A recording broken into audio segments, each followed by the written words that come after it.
Bom dia a todos, bom dia a todas, minhas amigas, meus amigos, bom dia.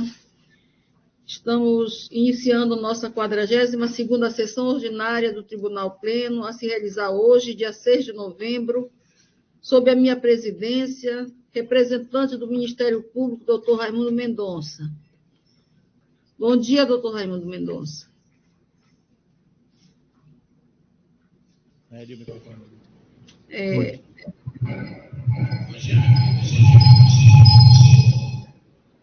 Na antessala, nós não temos nada a tratar hoje. Aprovação da ata da sessão anterior. No silêncio, aprovada a ata. Palavra facultada. Na palavra facultada, eu quero parabenizar o desembargador José Maria Teixeira do Rosário, eleito ontem presidente do Tribunal Regional Eleitoral, e a desembargadora Filomena de Almeida Buarque, eleita vice-presidente e corregedora do TRE. Aos dois e a todos que fazem parte da gestão, da próxima gestão, eu quero parabenizar e desejar sucesso nas suas realizações durante esses 2 anos. A palavra continua facultada. Estão me escutando? Sim, desembargadora. Tá. Então, como ninguém se manifesta, a gente, na parte administrativa extrapauta, inicia com... Vamos organizar a pauta. Minuta de resolução. É o desembargador proponente à presidência, relator na comissão, é o desembargador Amilcar Roberto Bezerra Guimarães. Vota? Voto, excelência. Obrigada, desembargador. Desembargador Amilcar. No 2, minuta de resolução, também a proponente a presidente e também o desembargador relator, desembargador Amilcar. Vota, excelência. Voto, excelência. Obrigada. 3, minuta de resolução, que redefine a competência da primeira e segunda vara cíveis e empresariais distritais de Coraci e da outras providências. Também é desembargador Amilcar. Vota, excelência. Voto, senhora presidente. Tá. Na parte administrativa, aí nós temos o processo sigiloso, número autos de sindicância. Desembargador corregedor, o senhor vota? Vota, excelência. Tá. O segundo é o relator desembargador José Maria Teixeira do Rosário. Ele está na sessão? Não, excelência, ele está com ausência justificada. Tá, então, adiado. Processos judiciais eletrônicos pautados. Tem o terceiro como medida cautelar, ação direta de inconstitucionalidade. Desembargadora Nádia. Desembargadora Nádia. Senhora presidente, foram apresentadas 2 divergências, um desembargador Constantino e desembargador Ricardo. Desembargador Ricardo está presente, desembargador Constantino, por motivo justificado, está ausente. Então, vou adiar o julgamento para a próxima sessão. Tá, adiado, então. Obrigada, desembargadora. O quarto é um agravo interno, que é da minha relatoria, também vou julgar. O quinto é um agravo interno, relator vice-presidente, desembargador Roberto, o senhor julga? Julgo, excelência. Ah, obrigada. E o sexto é embargo de declaração, desembargador Luiz Gonzaga Neto. Julga, desembargador? Bom dia, julgo, presidente. Tá, muito obrigada, então. Então, com a nossa pauta organizada, vou chamar o feito número 1, da parte administrativa, minuta de resolução que institui o cadastro eletrônico de auxiliares da Justiça e de órgãos técnicos ou científicos do Poder Judiciário do Estado do Pará, abarcando o cadastro de profissionais e órgãos técnicos ou científicos e cadastro eletrônico de leiloeiros e leiloeiras e corretores ou corretoras, e o cadastro eletrônico de administradores ou administradoras judiciais. O proponente é a presidência, o relator é o desembargador Amilcar, que tem a palavra, desembargador. Posso votar pela emenda, senhora presidente? Sim, claro, excelência. Então, vamos lá. Primeiro, proposta de resolução que institui a política de comunicação social e institucional do Poder Judiciário do Estado do Pará.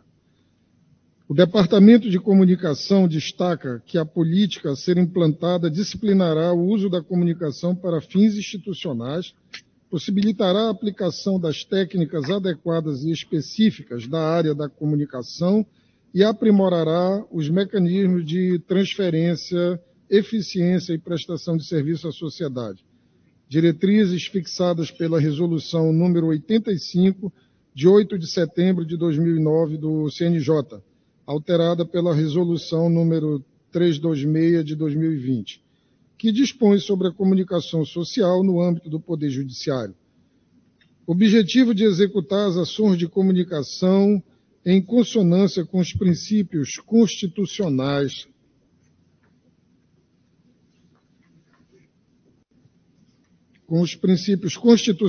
da administração pública, como legalidade, pessoalidade, moralidade, publicidade, transparência e interesse público.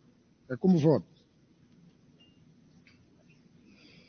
Então, Vossa Excelência conclui seu voto. Desembargador. Propondo a aprovação da resolução que foi encaminhada pela presidência. Tá. Em discussão.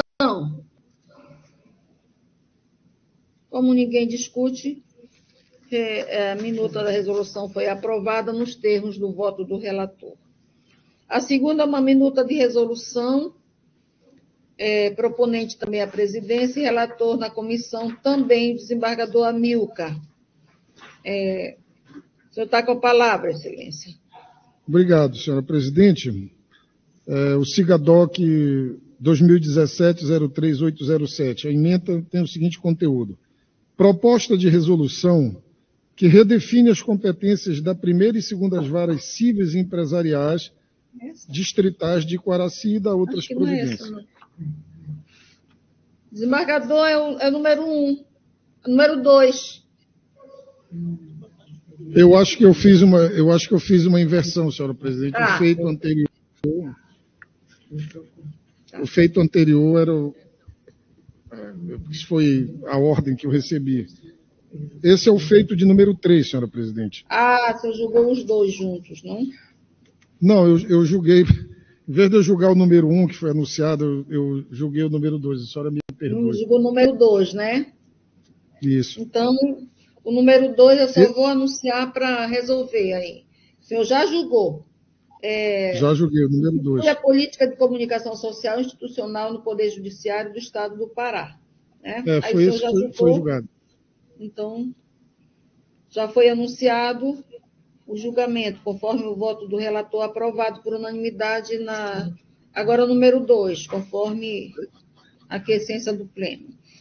É o número 1, minuta de resolução, né, que institui o cadastro eletrônico de auxiliares da Justiça e de órgãos técnicos ou científicos do Poder Judiciário do Estado do Pará, abarcando o cadastro de profissionais e órgãos técnicos ou científicos, o cadastro eletrônico e leiloeiros, corretores e cadastro eletrônico de administradores e administradores.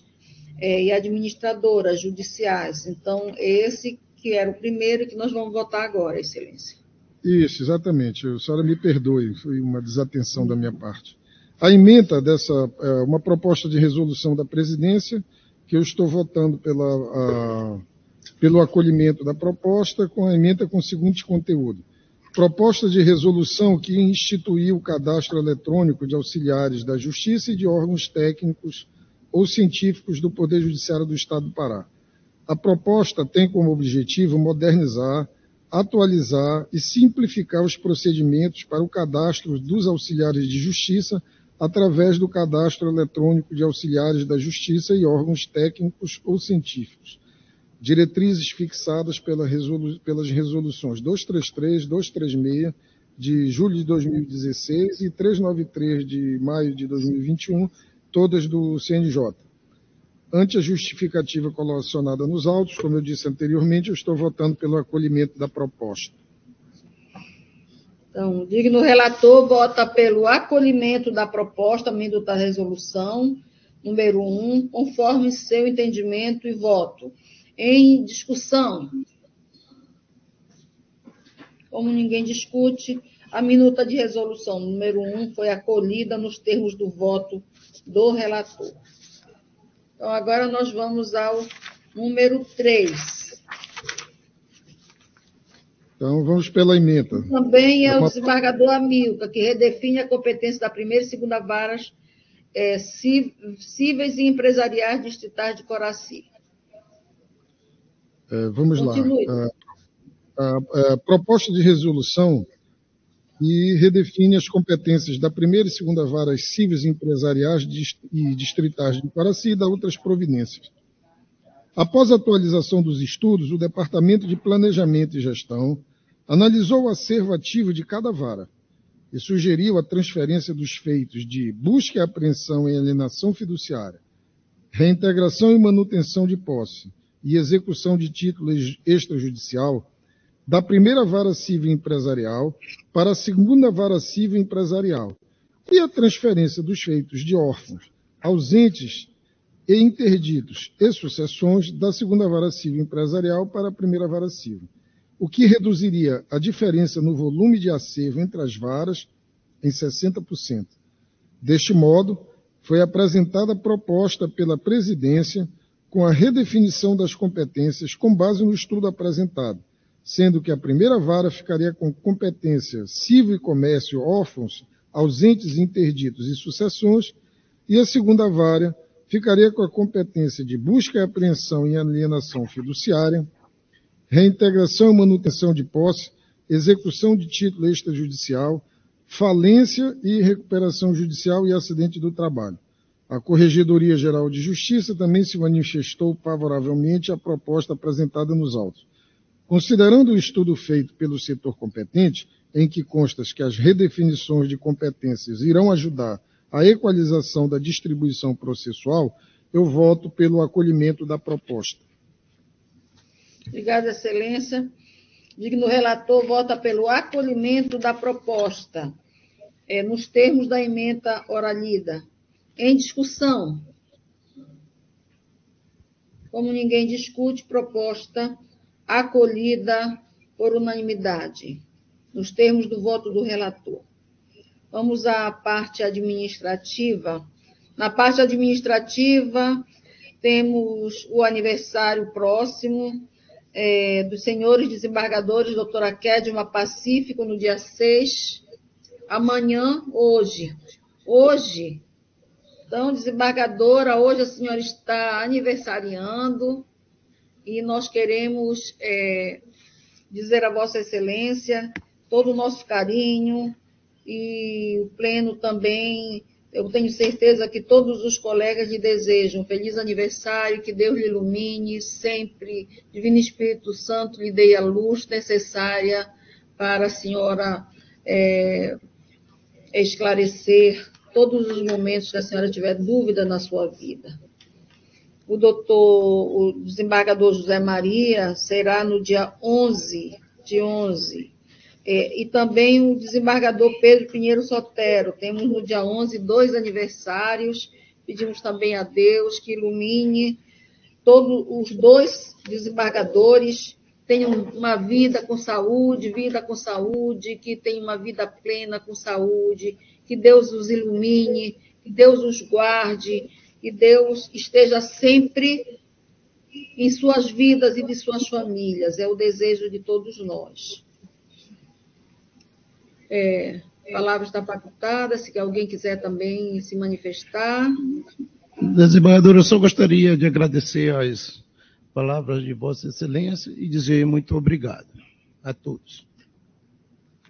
Obrigada também. Vida longa, desembargador. No Logo após, nós temos número 1, os autos de sindicância. PJ ECOR, número 0002, 8649, 2002, 200, 0814, e PJE 081, 83, 05, 95, 2024, 814.000. Sindicante Corregedoria Geral de Justiça, processo é sigiloso, desembargador corregedor, senhor retira o sigilo? Retira, Excelência. Pois é. O sindicado é Pedro Henrique de Oliveira, advogados Rodrigo Costa Lobato, OAB Pará, Raíssa Pontes Guimarães, OAB Pará, e Tiago Nasser Cefé, também OAB Pará. O relator o Corregedor-Geral de Justiça, doutor José Roberto, que tem a palavra, Excelência. Presidente, tem até um pedido de adiamento feito pela defesa. Sim. Mas o regimento interno nos autoriza a adiantar o resultado do nosso voto, até para ver essa questão de se a defesa insiste ou não em fazer sustentação oral. E eu estou adiantando que eu estou pedindo arquivamento, não vi o menor indício de transgressão disciplinar. Então, não sei se tem utilidade prática esse adiamento dessa sessão. Os advogados estão aí? Sim, Excelência, o advogado está na sala remotamente. Doutor Marcelo. Vamos perguntar ao advogado, diante da explicação do senhor corregedor, o senhor ainda permanece que seja adiado ou o senhor desiste? Não, Excelência, nós desistimos do pedido de adiamento. Tá, obrigada. Desembargadora Rosileide, a senhora quer... Presidente, eu gostaria que Vossa Excelência registrasse meu impedimento. Porque foi a senhora que proferiu a decisão. Tá certo. Então, desembargador... Senhora Presidente, meu impedimento também. Desembargador Ricardo. Tá. Então, desembargador corregedor José Roberto, o senhor tem a palavra. Excelência, peço, aqui o voto está lançado no sistema, disponibilizado, melhor falando, a todos os nossos colegas. E se não houver nenhum óbice, eu posso ler a ementa. Sim. Então vamos lá. Pode ler. Proposta de arquivamento de sindicância administrativa contra magistrado. Não verificado indícios de violação ao dever funcional de manter conduta irrepreensível na vida particular, previsto no artigo 35, inciso 8º, da Lei Complementar 3579, LOMAN, e artigos 15 e 16 do Código de Ética da Magistratura Nacional. Então, eu estou votando pelo arquivamento, porque não vi o menor indício de transgressão disciplinar. Obrigada, Excelência. O digno relator vota pelo arquivamento do auto de sindicância. Em discussão. Como ninguém discute, eu vou colher os votos. Desembargador Rômulo. Desembargador, eu vou acompanhar o corregedor. Ele conhece o processo, ele verificou tudo direitinho, eu vou acompanhar o voto. Desembargador Luzia Nádia. Excelência, eu vi o procedimento, inclusive escutei o áudio, li a decisão de Sua Excelência o Corregedor e de tudo vou acompanhar a Corregedoria. Obrigada, Excelência. Desembargadora Vânia Valente, do Couto. Presidente, eu estava lendo, inclusive, o voto, acabei de concluir agora a leitura e eu concordo plenamente com o voto do eminente relator. Desembargador Urocélia. Desembargadora Célia. Por não, senhora presidente. Eu acompanho o relator. Acompanho o relator, Excelência. Tá, muito obrigada, Excelência. Desembargador Leonan. Ele não se encontra, Excelência. Não está arriscadinho aqui, não. Desembargadora Gleide. Acompanho o relator, Excelência. Desembargador Roberto Moura. O relator, Excelência. Obrigada. Desembargadora Filomena. Bom dia, Excelência. Eu também vou acompanhar o relator. Obrigada, Excelência. Desembargador Luiz Gonzaga Neto. Com o relator, presidência. Obrigada. Desembargador Maírton. Senhora presidente, com o relator. Obrigada. Desembargador Exilda. Com o relator, excelência. Obrigada, excelência. Desembargadora Rosi. Acompanho o relator, excelência. Obrigada. Desembargadora Eva. Acompanho também, excelência, o relator. Obrigada. Desembargador Amilcar. Acompanho o relator. Obrigada, excelência.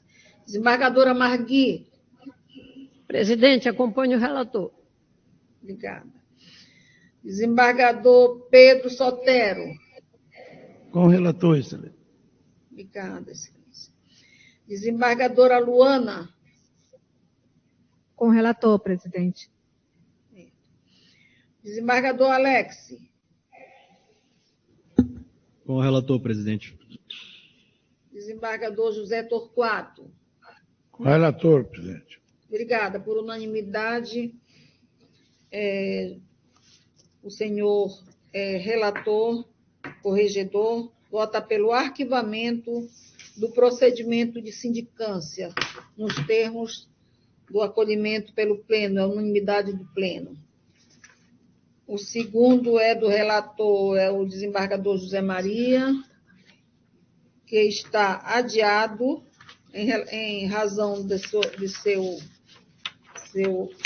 justificada ausência.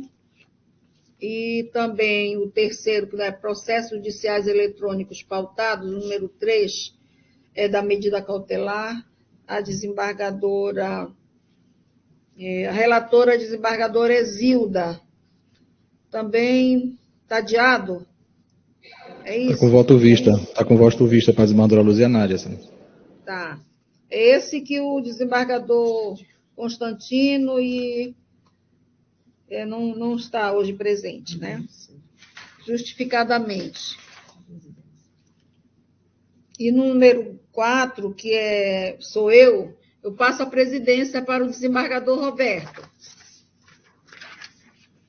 Pois não, senhora presidente, recebo a presidência dos trabalhos e anuncio o feito de número 4 da nossa pauta de hoje, agravo interno, em pedido de suspensão de liminar, processo judicial eletrônico, número 081 51 65 53 2024.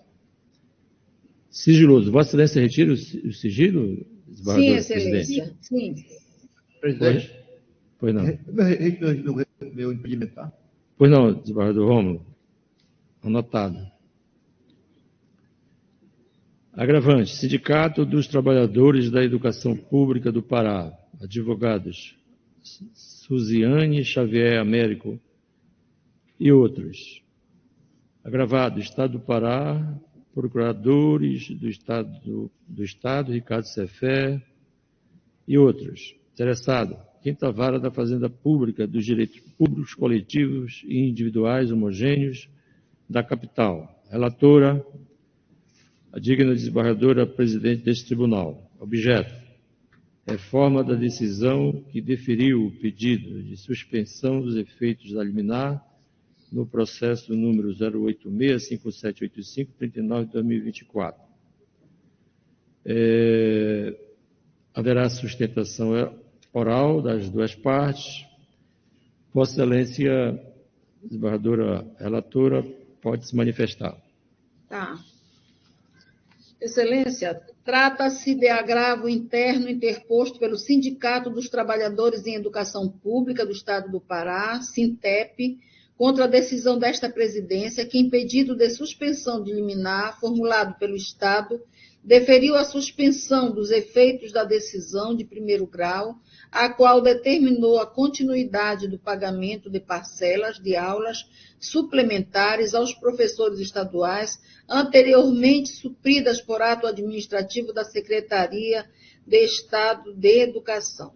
Alega o agravante que não restou comprovado o risco de lesão à ordem e à economia do Estado, que as aulas suplementares existem, no mínimo, desde a vigência do Estatuto do Magistrado Público Estadual do Pará, Lei 5.351, de 86, que há centenas de professores aguardando aposentadoria por mais de 10 anos, que a resolução do TCE tem efeitos prospectivos ex nunc, que a supressão de pagamento de aulas suplementares ocorreu por meio de memorando e que a retirada das aulas suplementares atingiu gratificação do Magistério de Educação Especial. Em contrarrazões, o Estado pugna pelo improvimento do pedido de agravo interno.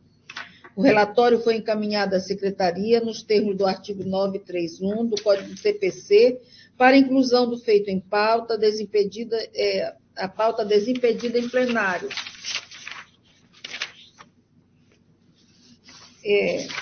Desimpedida, em plenário virtual. No entanto, a parte agravante interpôs petição requerendo a retirada de pauta do julgamento do plenário virtual para ser julgado de forma presencial, sendo incluído na pauta de hoje. É o relatório, Excelência. Por não, senhora presidente, para a sustentação oral, pela parte agravante, o advogado Valmir Brelaz. Vossa Excelência tem o tempo regimental. Bom, excelentíssimo senhor presidente, senhoras desembargadoras, senhores desembargadores, senhor representante do Ministério Público, professoras e professores que estão aqui assistindo esse julgamento, acompanhando. Um bom dia para todos nós. Excelência, nós estamos aqui diante de um agravo interno, como foi bem relatado, na tentativa de pedir contra a decisão da desembargadora presidente, da ilustre desembargadora presidente, que resolveu suspender uma liminar proferida pelo juízo da 5ª Vara da Fazenda Pública. Bom, nós sabemos que esse objeto, ele é diferente do objeto da ação originária, claro. Né? Isso aqui é mais uma questão, inclusive, bem processual. Mas nós entendemos que é importante explanar para Vossas Excelências essa questão das aulas suplementares, que é o que envolve, vai em cima, vai embaixo, é o que resolve a questão, é o que trata realmente o objeto dessa questão, que é a retirada das aulas suplementares pelo secretário de Educação. Pois bem, Excelência, é importante também se faça um contexto histórico mais curto dessa questão das aulas suplementares, porque um dos argumentos do Estado para retirá-las é no sentido de que se tratam de aulas suplementares provisórias, bem recente. Então vejam, Excelência, a jornada de trabalho do professor mensal é de 100, 150 e 200 horas. Só que essa jornada, ela é dividida em hora-aulas, que é o que efetivamente o professor passa na sala de aula, e as horas-atividades, né, que tem a ver com a situação do docente extra-classe, professor prepara suas aulas, avalia a produção dos alunos, enfim. E isso é uma determinação legal, inclusive prevista na LDB. Ou seja, o professor ele trabalha a sua jornada de horas-aulas e horas-atividades. Só que, em decorrência dessa situação, fica um vácuo, digamos assim, real, em relação a essas horas-atividades, compreende 25%, que precisam ser efetivadas. Porque tem um outro lado, que é a carga horária mínima anual que deve ocorrer de 800 horas. E o que é que faz o Estado? Ele paga as aulas suplementares para esses professores, justamente os próprios professores, trabalharem nesse período, que é essa que é a realidade. E isso, Excelência, ocorre desde a década de 80. Está previsto no Estatuto do Magistério, está previsto no PCCR e está previsto numa lei própria relacionada a essa questão das aulas suplementares. Então já está previsto, não é uma coisa provisória. Bom, aí vem o Estado em julho, através do secretário de Educação e através de um simples memorando, e é bom também deixar bem claro, Excelência, por uma questão de lealdade processual, inclusive, que nós não estamos tratando dessas aulas suplementares, que isso aí é inquestionável, mas das aulas suplementares daqueles professores que estavam aguardando a aposentadoria, daqueles professores que estão readaptados, desses professores. O que fez o secretário em julho? Ele, através de um memorando, determinou a retirada dessas aulas suplementares desses professores que estavam, de acordo com o que ele fala, fora do exercício de aula, ou seja, esta classe, não estavam trabalhando, então não tinham por que receber as aulas suplementares. E daí ele fez essa retirada abrupta. Isso, Excelência, causou um caos, porque servidores que estavam esperando a aposentadoria perderam de 2 a 3 mil reais, professores que estavam doentes, readaptados, com câncer, né? Pessoas endividadas, de uma hora para outra, ficaram sem esses valores significativos. E o Sintep, então, entrou com uma ação visando prestação de tutela cautelar em caráter antecedente para suspensão dos efeitos desses atos. Então, vejam só, nós não estamos questionando e nós não estávamos tratando das aulas suplementares. Nós estávamos tratando, Excelência, da forma como foi feita. Ou seja, através de um memorando, sem que houvesse qualquer procedimento administrativo, sem que houvesse direito de defesa, né? Esse é o objeto da ação. Nós não estamos... As aulas suplementares, tudo isso que eu falei, vai ser discutido na ação principal. Nós estamos discutindo que o Estado jamais poderia fazer isso de uma forma assim, imediata, uma surpresa, sem processo administrativo nenhum. E nós nos baseamos numa súmula do Supremo Tribunal Federal, a 473, que diz que o Estado pode revogar seus atos. Porém, se tais atos já tiverem decorrido efeitos concretos, seu desfazimento deve ser procedido de regular processo administrativo. Isso todo mundo sabe.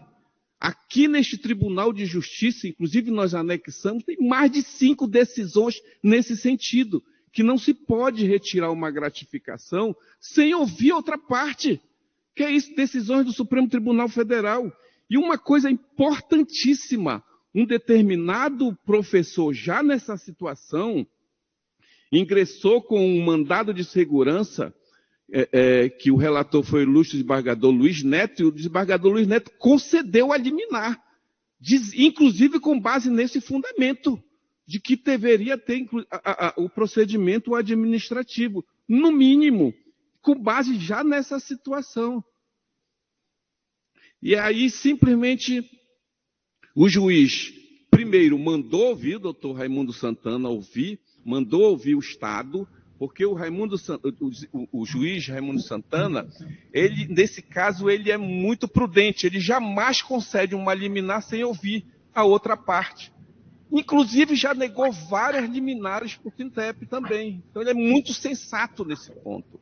Depois de ouvir o Estado disse que essa questão da ampla defesa poderia ser feito depois, o contraditório. Primeiro ele retira, depois ele ouve. Ele disse que poderia fazer isso. E ele disse que as aulas suplementares eram provisórias. Não é verdade. É desde a década de 80. E disse que estava cumprindo uma decisão do TCE. Que ele estava cumprindo essa decisão do TCE, que o TCE determinou a retirada dessas aulas suplementares. Só que ele não disse, isso é má fé, que essa decisão do TCE é de 2016. E a própria decisão do TCE diz que os servidores que possuem o direito adquirido já nessa questão das aposentadorias, eles têm direito às aulas suplementares. Tanto que, na decisão do desembargador Luiz Neto, essa questão é bem clara. O TCE entendeu que os servidores teriam direito. Só que nós temos um problema sério processual, que é em relação a essa quantidade. O Estado não informou quantos servidores foram atingidos. Nós pedimos informação.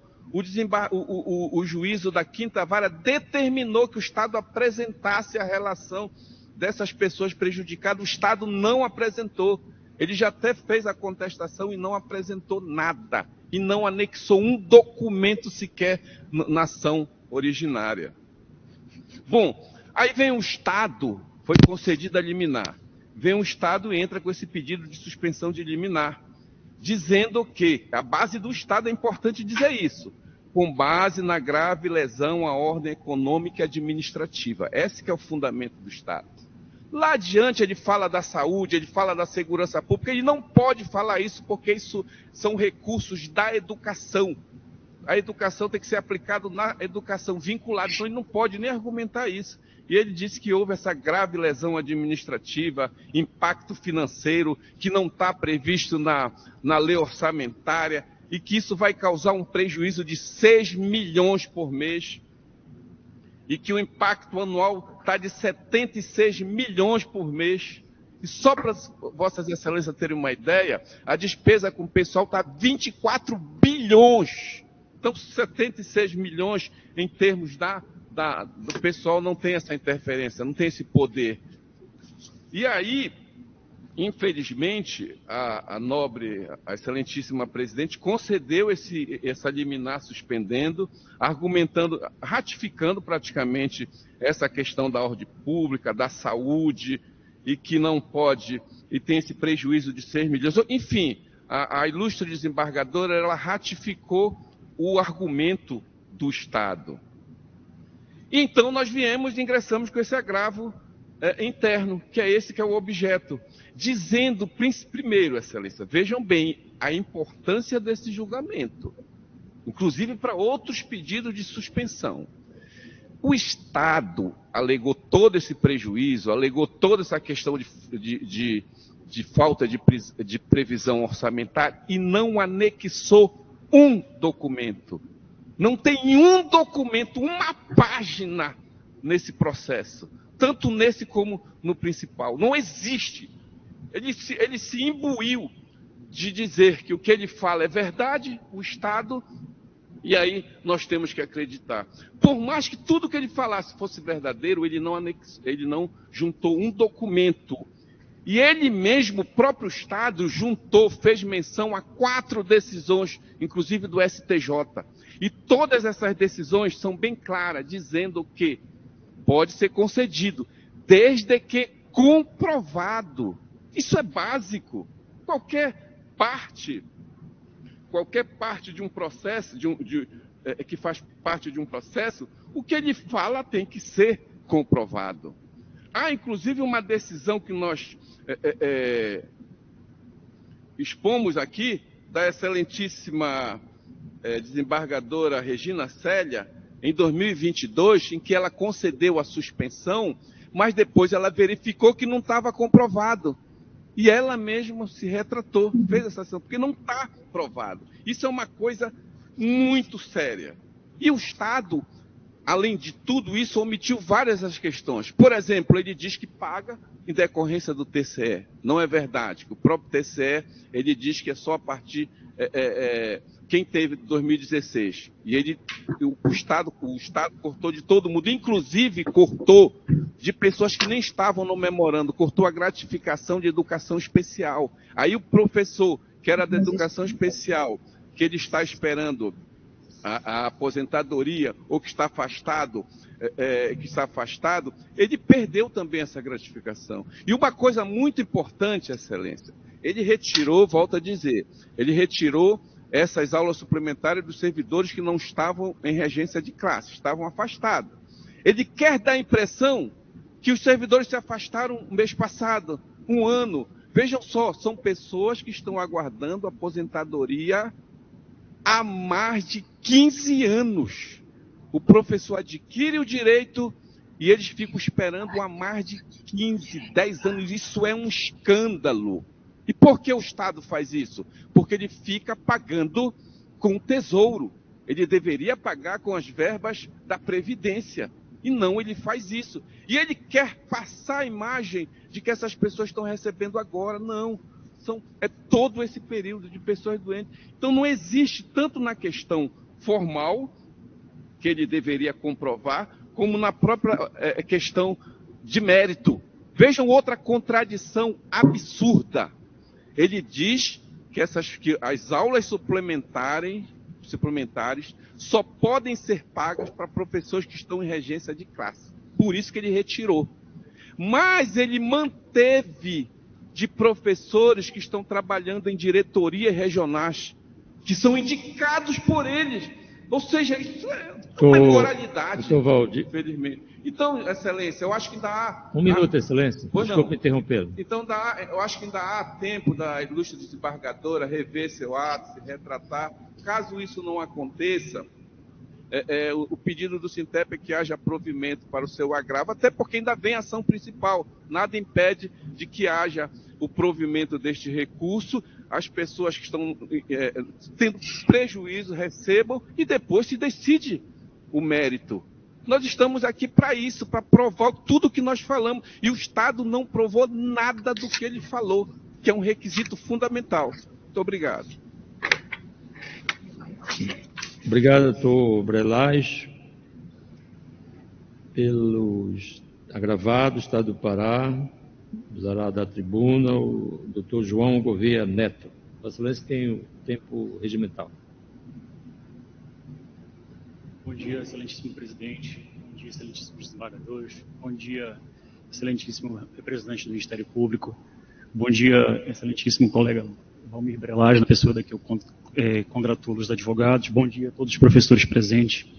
Bom, eu vou ser bem breve nas minhas colocações, até porque o ponto central dessa discussão é o impacto financeiro que isso causa ao Estado do Pará. Como bem destacou o colega que me antecedeu, aqui nós não estamos discutindo o objeto da ação principal, mas sim o impacto financeiro e a repercussão que isso traz nas contas públicas. Bom, só repondo aqui, esclarecendo, que o Estado sim juntou a lista dos professores dos juízes de primeiro grau, bem como declinou em suas peças o quantitativo de professores atingidos pelo memorando, quais sejam 920 professores readaptados, os quais têm um custo mensal para o Estado de aproximadamente R$ 1,5 milhão, dando uma média por professor de R$ 1.500, 3.143 professores aguardando aposentadoria, que recebem indevidamente as aulas suplementares, perfazendo um custo mensal de aproximadamente R$ 5 milhões, uma média também de aproximadamente R$ 1.500 por professor. Então, nós estamos falando de um impacto mensal de R$ 6,4 milhões e R$ 76,8 milhões ano.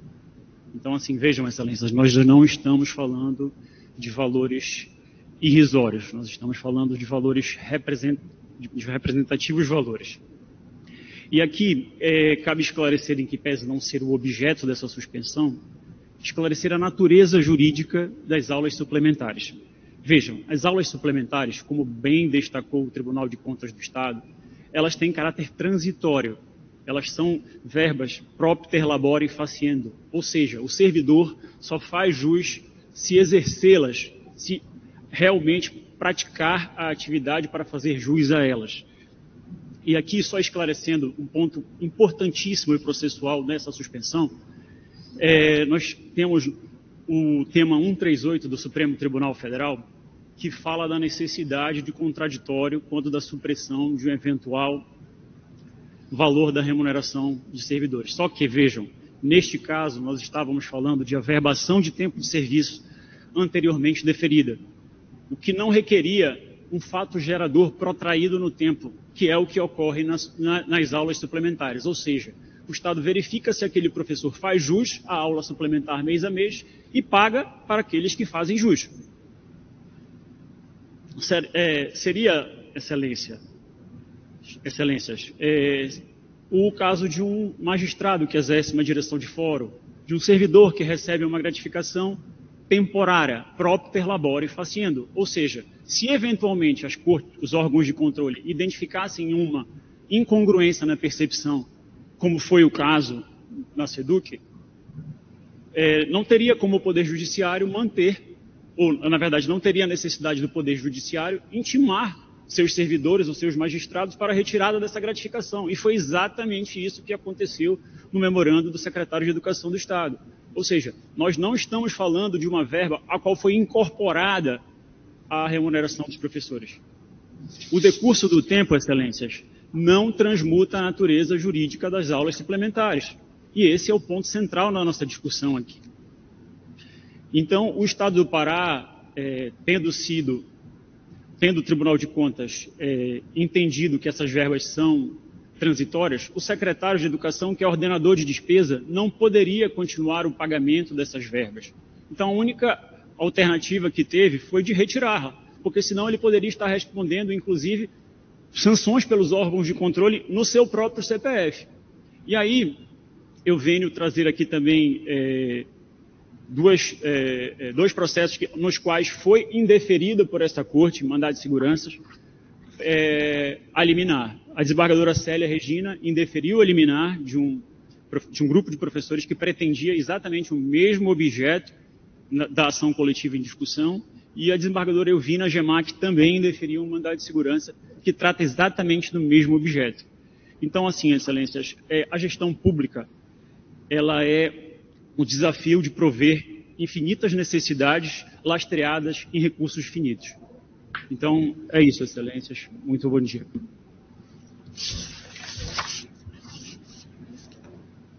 Muito obrigado, doutor João. Eu devolvo a palavra à eminente relatora. Obrigada, excelência. O objetivo do presente agravo é reverter a decisão da presidência que suspendeu os efeitos da liminar de primeiro grau, argumentando-se principalmente pela manutenção dos pagamentos. Em que pese os subsídios apresentados pelo agravante tratem do mérito da ação, cabe ressaltar que, em sede de pedido de suspensão de liminar, é possível realizar uma análise breve dos fatos, sem adentrar nas questões de mérito, apenas com o objetivo de compreender a situação de forma suficiente para avaliar o risco de lesão ao interesse público. Em caso, observa-se que as aulas suplementares estavam sendo pagas a professores fora da regência de classe e que, por meio de ato administrativo, memorando 58/2024, Gabinete da Secretaria do Estado de Educação, amparado na Resolução 19.282 do Tribunal de Contas do Estado do Pará, processo 2015-51718, tais aulas foram supridas. Aliás, tais aulas foram suprimidas dos servidores. É disso que é vedada a realização de qualquer ato administrativo sem expressa previsão legal que o autorize. No que concerne às aulas suplementares, a Lei Estadual 8.030 de 2014 disciplinou sua concessão de forma objetiva, estabelecendo que esse benefício é devido aos professores que estejam exercendo a função de regência de classe. Ao analisar o presente pedido, é relevante destacar que a referida resolução 18.282 do Tribunal de Contas do Estado do Pará reconheceu a natureza jurídica, transitória e temporária das verbas de aulas suplementares, razão pela qual foi embasada a supressão dos referidos pagamentos. Neste contexto, cabe, no âmbito do pedido de suspensão de liminar, verificar a potencialidade do risco envolvido e, conforme devidamente analisado na decisão ID 22164893, foram observados os requisitos previstos no artigo 4º da Lei 8.437 de 92, que orientam a suspensão com base na existência de possível lesão, neste caso, à ordem e à economia públicas. Consoante disposto nos autos, a continuidade dos pagamentos de verbas de caráter temporário e transitório pode gerar significativa quebra administrativa, afetando diretamente a organização da máquina pública, além de que a vultosa quantia despendida pelo Estado, como constante dos autos, pode ensejar um desequilíbrio financeiro que prejudica a sustentabilidade das contas públicas. Por outro lado, ressalto que esta decisão não está atrelada ao mérito da questão, a qual, diante de suas especificidades e importância, deve ser oportunamente apreciada pelo juízo de primeiro grau, e possíveis erros de julgamento ou de procedimento devem ser debatidos e decididos na via recursal própria, já que no instrumento processual eleito, o presidente do tribunal não analisa as questões de mérito. Desta forma, por se tratar de medida excepcional e por não propiciar a devolução do conhecimento da matéria para eventual reforma, o pedido de suspensão de liminar está adstrito à demonstração do interesse público e, neste caso, verificando a potencial possibilidade de lesão à ordem e à economia públicas, como já referido, mantenho a liminar anteriormente deferida. Considerando o despacho do ID número 220-56-557, que determinou a manifestação do Ministério Público, consigno que, diante da urgência que a presente situação requer, notadamente em face do pedido de reconsideração a decisão foi proferida liminarmente e, no mesmo modo, mantenho quanto ao pedido deste agravo. Diante do exposto, estou negando o provimento ao agravo interno interposto, mantendo-se a liminar deferida no pedido de suspensão de liminar até o trânsito do julgado da demanda principal. É assim que voto, Excelência. Pois não, desembargadora. Coloco em discussão o voto da eminente colega.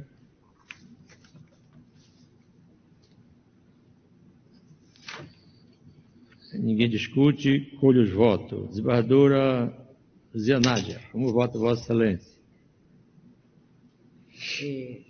Senhor presidente, conforme foi referido pela senhora presidente que julgou o agravo interno, a presidente não aprecia a questão meritória da lide, e sim apenas o risco da lesão à ordem. Também verifico que na contestação, no processo cautelar no primeiro grau, houve a juntada da lista de servidores os respectivos valores, colaborando à sua alegação. Portanto, se mostra pertinente se valorar na seara da natureza jurídica se é permanente, não se mostra se é transitória, permanente, incorporável, não incorporável, neste momento, mas tão somente a existência de risco à lesão à ordem, à saúde, à segurança e à economia pública. Nesse sentido, acompanho o voto pelo improvimento do recurso do agravo interno. Obrigado, desembargadora. Desembargadora Vânia Bittar, como vota Vossa Excelência? Acompanho. Obrigado. Desembargador Ricardo Nunes, como vota Vossa Excelência? Senhor presidente, levando em consideração que estão presentes os requisitos da Lei 8.437 de 92, para a suspensão da liminar, eu acompanho o voto da eminente relatora. Obrigado, Excelência. Desembargadora Célia Regina, como vota Vossa Excelência? Eu acompanho o voto da eminente relatora. Desembargadora Gleide Moura, como vota Vossa Excelência? Excelência, eu também acompanho o voto da relatora. Desembargadora acompanha o voto da relatora. Desembargadora Maria Filomena Buarque, como vota Vossa Excelência? Também, Excelência, acompanho o voto da digna relatora. Obrigado. Desembargador Luiz Neto, como vota Vossa Excelência?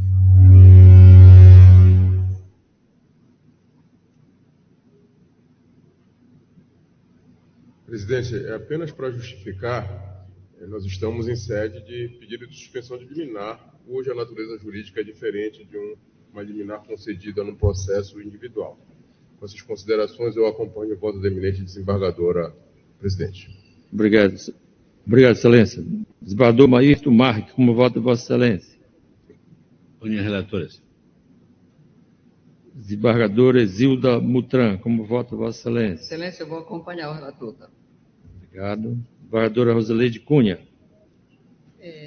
Presidente, como o desembargador Luiz Neto falou, nós estamos apenas tratando de uma suspensão de uma liminar em sede de mandado de agravo interno, onde nós sabemos que a questão é apreciada, a gente não adentra no mérito, exatamente no mérito.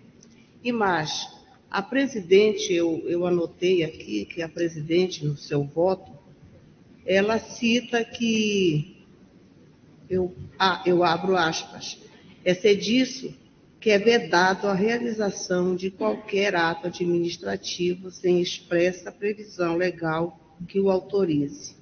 Mais adiante, no seu voto, ela também fala que o TCE, na resolução 19.882, reconheceu a natureza jurídica transitória e temporária das verbas de aulas suplementares.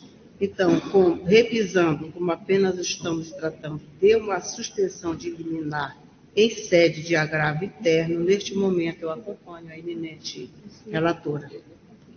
Obrigado, Excelência. Desembargador José Roberto, como vota Vossa Excelência?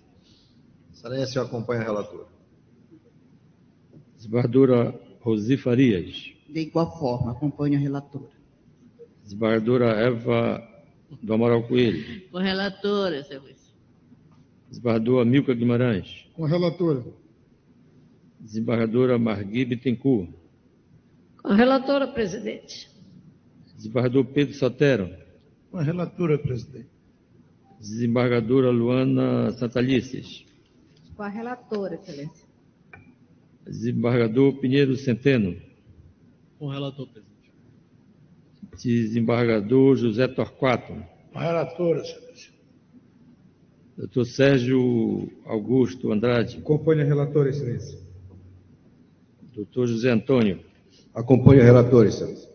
Então, por unanimidade, o recurso é conhecido, porém desprovido, tudo nos termos do voto da digna relatora. Devolvo a presidência dos trabalhos a Vossa Excelência, desembargadora Nazaré.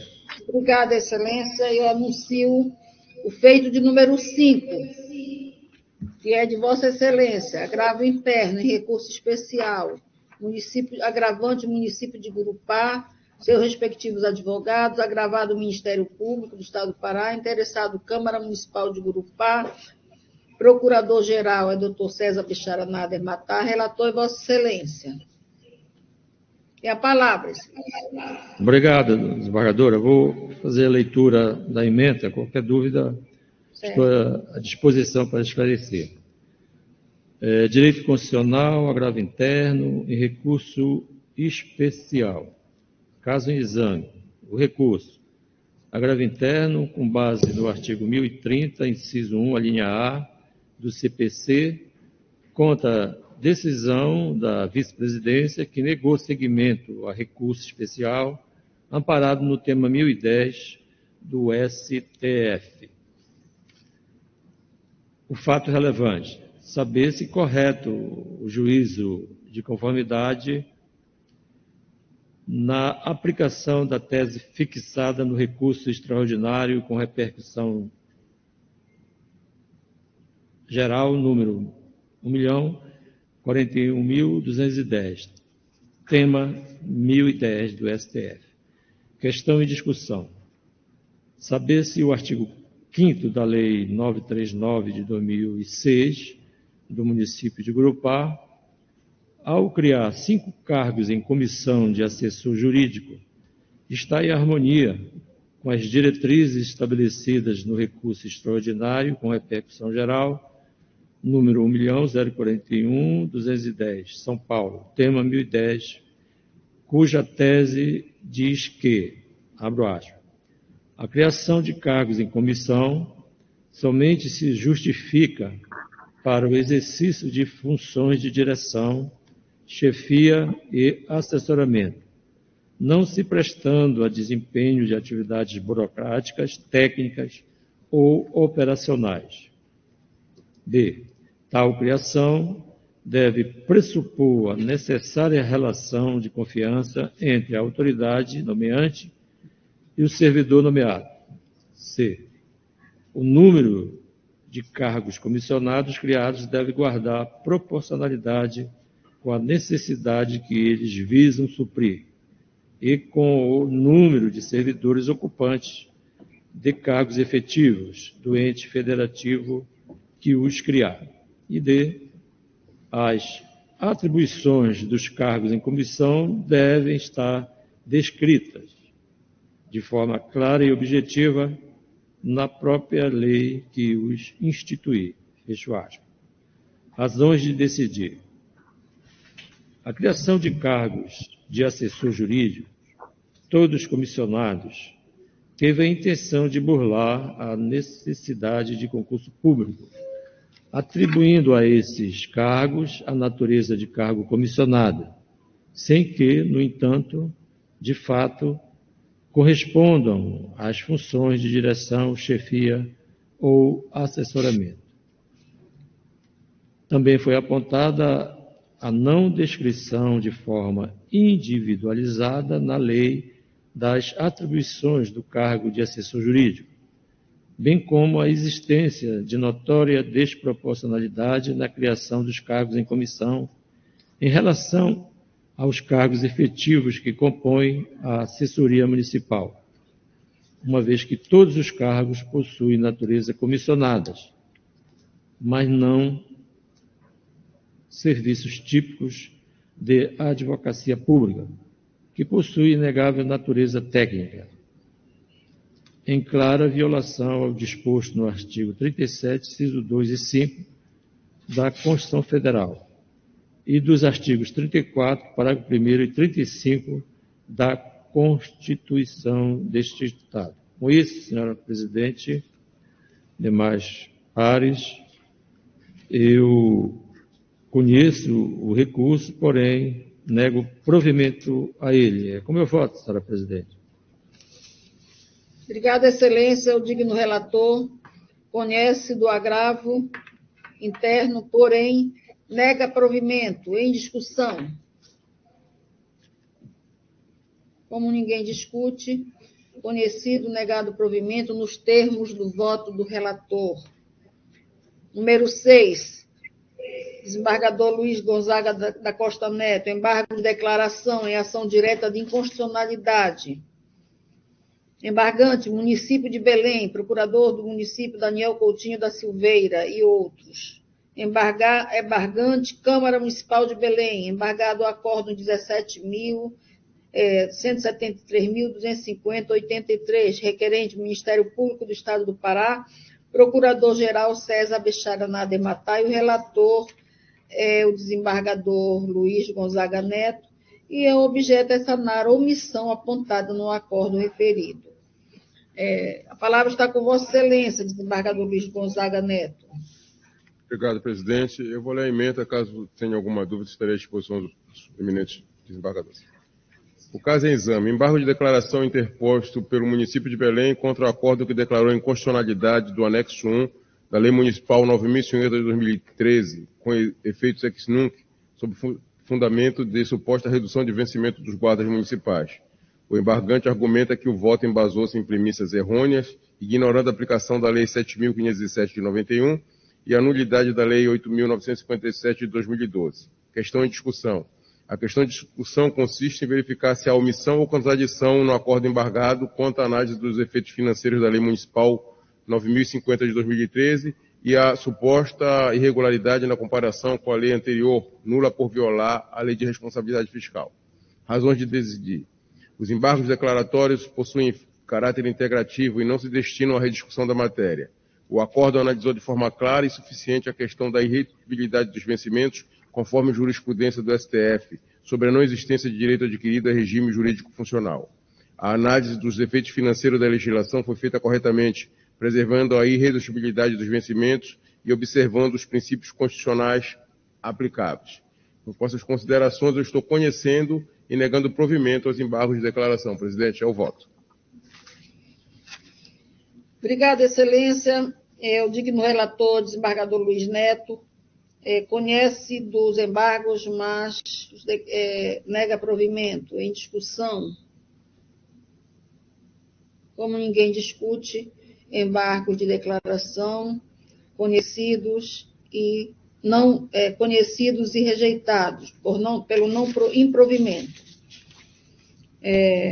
Assim nós vencemos a nossa pauta, graças a Deus. E assim nós encerramos o Tribunal Pleno pelo dia de hoje. Obrigadas pela paciência de esperarem a internet, aí o oversee, que estava dando problema. Obrigada pela paciência de todos. Tenhamos um bom dia hoje. E todos os dias, né? Então, obrigada, meus pares, obrigada a todos, meus amigos queridos. E até todos. Tenham um bom dia.